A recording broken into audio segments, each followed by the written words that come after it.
Selles videos tutvume tasuta kaupleja päevikuga, ühendame selle Pinks börsiga ja vaatame liidest. Kaupleja päevik on tasuta veebiteenus tehingute analüüsimiseks. See aitab kauplejatel. Jälgige kauplemistulemusi. Tuvastage vead. Täiustage oma strateegiaid. Mida saab Traders diaries teha?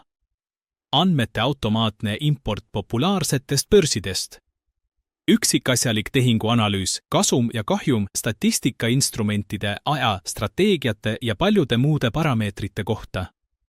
Mugav liides tehingute mähkmete ja kommentaaride tegemiseks. Kuidas ühendada? Siin on samm-sammult juhised. Esimene samm, looge Pinksi konto või logige sellele sisse. Kui teil pole veel kontot, registreeruge ametlikul veebisaidil.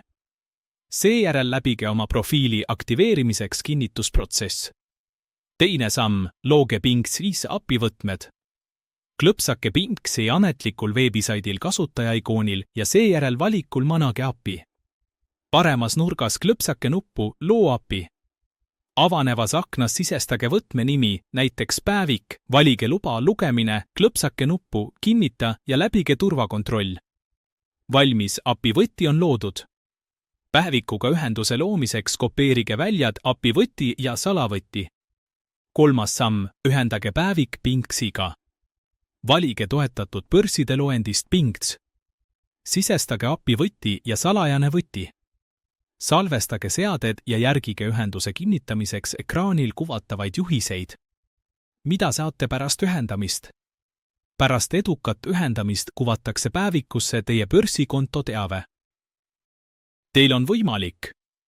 Jälgige iga tehingu kasumit ja kahjumit. Uurige, millised tehingud olid edukad ja millised vajavad täiustamist.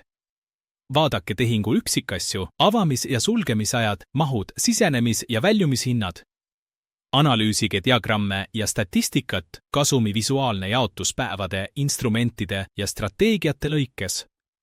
Lisage üksikuid märkmeid, jätke tehingute kohta kommentaare, salvestage oma mõtted ja ideed. Kaupleja päeviku abil saate oma kauplemises tervikliku pildi, saate tuvastada oma nõrkused ja keskenduda nende parandamisele. Saate oma päeviku tasuta registreerida QR-koodi või kirjelduses oleva lingi abil.